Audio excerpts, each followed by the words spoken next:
নমস্কার বন্ধুরা, আজকে আমি তোমাদেরকে দেখাবো খুব সহজে কোনো রকম ঝামেলা ছাড়াই ঘরে তৈরি করা জিনিস দিয়ে কিভাবে তোমরা এরকম জেদি দাগ তুলতে পারো। তো এখানে দেখো যে লিকুইডটা আমি বানিয়েছি, এটা কিন্তু আমার ঘরেই তৈরি করা, আমি নিজে হাতে কিন্তু এক্ষুনি তৈরি করলাম, একটা টাকাও খরচা না করে। কারণ রান্নাঘরে যে সমস্ত জিনিস থাকে সেই সমস্ত জিনিস দিয়েই কিন্তু আমি বানিয়েছি, খুব বেশি উপকরণ কিন্তু লাগে না। তো এইটা দিয়েই কিন্তু তোমরা রান্নাঘর থেকে শুরু করে আর ঘরের যত যাবতীয় তেল চিটে দাগ কিংবা জিদি দাগ আছে সেগুলোকে তোমরা কিন্তু তুলে ফেলতে পারো। তো এখানে দেখো আমি কিন্তু জাস্ট স্প্রে করে দিলাম, জিনিসটা প্রচণ্ড তেল চিট পড়ে গেছে, যেটা কিন্তু কোনো রকম ডিটারজেন্ট দিয়েও তোমরা তুলতে পারবে না।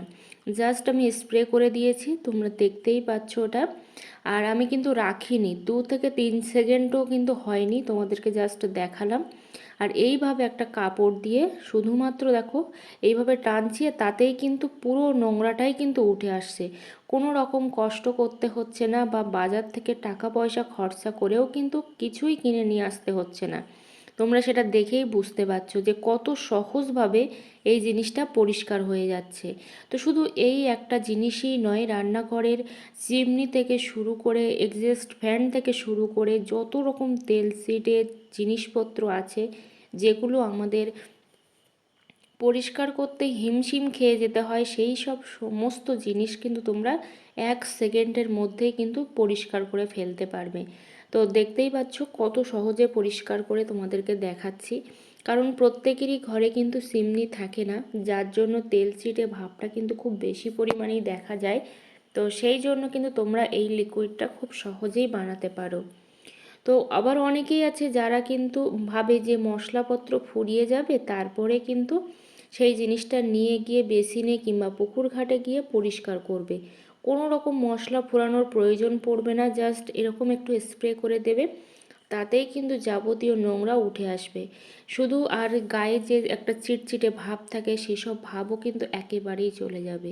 এখন যেহেতু বর্ষাকাল সেজন্য কিন্তু প্রচুর পরিমাণে একটা তেল চিটে ভাব, সাথে হচ্ছে একটা চিটচিটে ভাব কিন্তু প্রত্যেকটা কৌটার মধ্যে থাকে কিংবা প্রত্যেকটা জিনিসের মধ্যে থাকে। তো আমি তোমাদের সামনেই দেখাচ্ছি কোনো রকম জল ছাড়াই, জাস্ট একটু স্প্রে করেই কত সহজে আমি এই জিনিসটাকে পরিষ্কার করে ফেলতে পারছি। তো এইভাবে খুব সহজে কিন্তু তোমরা এটাকে পরিষ্কার করতে পারবে, মানে যেটা ডিপ ক্লিন তোমরা কিন্তু ডিপ ক্লিন করতে পারবে কোনো রকম ঘষা মাজার ঝামেলা ছাড়াই। তো দেখতেই পাচ্ছ আমি কিন্তু কোনো রকম ঘষা মাজা করছি না বা এক্সট্রা জল সাবান কোনো কিছুই কিন্তু আমি এর মধ্যে ইউজ করছি না। তোমরা অবশ্যই ভিডিওটা লাস্ট পর্যন্ত দেখো, একটু স্কিপ করো না। আগে তো তোমরা ডেমোটা দেখবে, তারপরে তো বুঝতে পারবে যে সত্যি এটা কতটা উপকারী। কারণ শুধু শুধু তো স্কিপ করে চলে গেলে কিছুই বুঝতে পারবে না যে এটা কতটা উপকারী। তো এই 3টে জিনিসই আমি পরিষ্কার করে দেখিয়েছি। তো এখানে আমি যে জিনিসগুলো নেব সেগুলো প্রত্যেকটাই কিন্তু আমাদের রান্নাঘরে আমাদের হাতের কাছে নিত্য দিনের প্রয়োজনীয় জিনিসপত্র। তো এখানে আমি নিয়েছি পাতিলেবু। তো অবশ্যই এই পাতিলেবুটা নেবে, আর পাতিলেবু যদি না থাকে তোমাদের কাছে তাহলে কিন্তু তোমরা ভিনিগারটা ইউজ করতে পারো, কিন্তু সবসময় চেষ্টা করবে পাতিলেবুটা নেওয়ার। আর এটা কিন্তু তোমরা 1 মাস 2 মাস কিন্তু ইউজ করতে পারবে, কোনো রকম নষ্টও হবে না। আর একটুও যদি গন্ধ একটু একটু লাগে, কারণ যেহেতু লেবু দেওয়া, 1 2 মাস পরে তাহলেও কিন্তু তোমরা ওটাকে ফেলে দেবে না, কারণ ওটা কিন্তু তখনও পর্যন্ত কার্যকরী থাকবে। তো এইভাবে কিন্তু আমি বানিয়ে এই জিনিসটা আমি অনেক দিন পর্যন্ত স্টোর করি, একটা টাকাও খরচা করে কিন্তু আমি বাজার থেকে জিনিস কিনে নিয়ে আসি না। লেবুটা আমি একটা পুরো গোটা লেবু নিয়েছি, একটু লেবুর পরিমাণ যত বেশি দেবে ততই কিন্তু ভালো হবে, কারণ উপকরণগুলো একটু বেশি বেশি দিলে কিন্তু একটু স্ট্রংটা বেশি হয়। যে কোনো চিটচিটে দাগ যেগুলো একদমই তুলতে পারছো না, জানালা দরজার যে চিটচিটে দাগ আছে, যেগুলো কিন্তু রান্না করতে করতে আমাদের ঘরগুলো নষ্ট হয়ে যাচ্ছে, সেসব সমস্ত দাগ কিন্তু তোমরা এক নিমেষেই তুলে ফেলতে পারবে।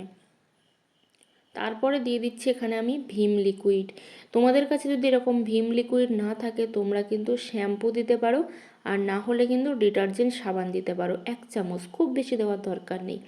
এখানে আমি ভীম লিকুইডটা কিন্তু খুব বেশি ইউজ করব না, অল্প করেই কিন্তু দিয়েছি, 1 চামচও কিন্তু আমি এখানে দেইনি, আমার পরিমাণ বুঝেই কিন্তু আমি দিয়েছি। আর যে জিনিসটা দেব সেটা হলো বেকিং সোডা। এটা কিন্তু অবশ্যই দিতে হবে, 3টে জিনিসের একটা জিনিসও কিন্তু তোমরা স্কিপ করবে না। বেকিং সোডাটা দিলে কিন্তু খুব তাড়াতাড়ি সমস্ত জিনিসপত্র পরিষ্কার হয়ে যায়। আর এটা হলো বাজার থেকে কিনে নিয়ে এসেছি, এটা যে কোনো মুদিখানার দোকানে কিন্তু পাওয়া যায়। কৌটাগুলোর একটু দাম বেশি নেয়, কিন্তু যে লুজও পাওয়া যায় তার দাম কিন্তু একেবারেই কম হয়। তো দেখো সাথে সাথে কিন্তু রিয়াকশান হওয়া শুরু করে দিয়েছে, আর এটা একদম ফোমের আকার দেখো ধারণ করেছে। এখনও পর্যন্ত এর মধ্যে কিন্তু আমি জল দিইনি, একদম ক্রিমের মতো কিন্তু হয়ে গেছে, মনে হচ্ছে এটা কেকের ক্রিম। এই যে দেখো, ঠিক এইভাবে খুব সুন্দর করে আগে কিন্তু ফেটিয়ে নিতে হবে। আর এটা তোমরা নিজেরা ইউজ না করলে কিন্তু বুঝতে পারবে না তোমাদের সংসারের যে কাজকর্ম, সেই কাজকর্ম যে কতটা কমিয়ে দেবে সেটা কিন্তু তোমরা ভাবতেও পারবে না। কারণ একটা গৃহিণীই জানে রান্নাঘরে তার সারাটা দিন কাটে, তাই রান্নাঘরে তার কতটা কাজ করতে হয়, একটা গৃহিণী ছাড়া কিন্তু সেটা কেউই বুঝতে পারে না। লেবুর যে খোসাগুলো ছিল সেগুলোও কিন্তু আমি ধুয়ে নিচ্ছি, যেহেতু এর মধ্যে জল লাগবে সেই জন্য কিন্তু আমি ধুয়ে নিচ্ছি।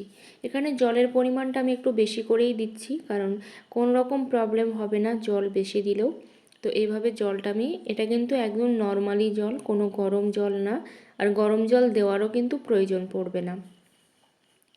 তো দেখো এভাবে সমস্ত চিবড়াগুলো আমি ধুয়ে নিচ্ছি, নিয়ে তারপরে কিন্তু জলের পরিমাণটা আমি বুঝে এবার রেখে দেব। তো এইভাবে তোমরা একবার হলেও করে দেখো, আমি বারবার বলছি একবার হলেও করে দেখো, কতটা তোমরা উপকার পাবে এটা দিয়ে। তো এইভাবে সমস্ত চিবড়াগুলো আমি ধুয়ে নিয়েছি, তারপরে দেখো এভাবে ভালো করে কিন্তু আমি এটাকে মিক্সড করে নেব। তো এইবার কিন্তু এই জিনিসটা অবশ্যই ছেঁকে নিতে হবে, কারণ এর মধ্যে যে লেবুর যে কোয়াগুলো থেকে গেছে তার ফলে কিন্তু খুব সহজে নষ্ট হয়ে যেতে পারে জিনিসটা। সেই জন্য কিন্তু খুব তাড়াতাড়ি তোমরা এটা কিন্তু ছেঁকে নেবে, না ছেঁকে কিন্তু ভরে দেবে না। আর স্প্রে বোতলের মধ্যে ভরলেও কিন্তু এটা আটকে যাবে। তো সেই জন্য অবশ্যই কিন্তু এটা ছেঁকে নিতে হবে, আর একটু ভালো করে কিন্তু ঘেঁটে ঘেঁটে এটা মিশিয়ে নিতে হবে। তো তারপরে দেখো একটা বোতলের মধ্যে কিন্তু আমি এটা ভরবো, কারণ তোমরা এটা কিন্তু দীর্ঘদিনের জন্য করছো, 1 মাস 2 মাস 3 মাস কিংবা তারও বেশি সময় ধরে রাখার জন্যই কিন্তু এই জিনিসটা করছো। তো সেই জন্য অবশ্যই একটা বোতলের মধ্যেই কিন্তু ভরে রাখবে। যেসব বন্ধুরা আমার চ্যানেলে এখনও পর্যন্ত নতুন, সবাইকে জানাবো অনেক ভালোবাসার অনেক স্বাগত। আর চ্যানেলে নতুন হয়ে থাকলে চ্যানেলটা সাবস্ক্রাইব করে পাশে থেকো, অল নোটিফিকেশানটি অন করে দিও নিত্য নতুন ভিডিও পাওয়ার জন্য। এখানে দেখো আমার কিন্তু এটা রেডি হয়ে গেছে, তোমরা কিন্তু অবশ্যই এটা ইউজ করো, অনেক উপকার পাবে।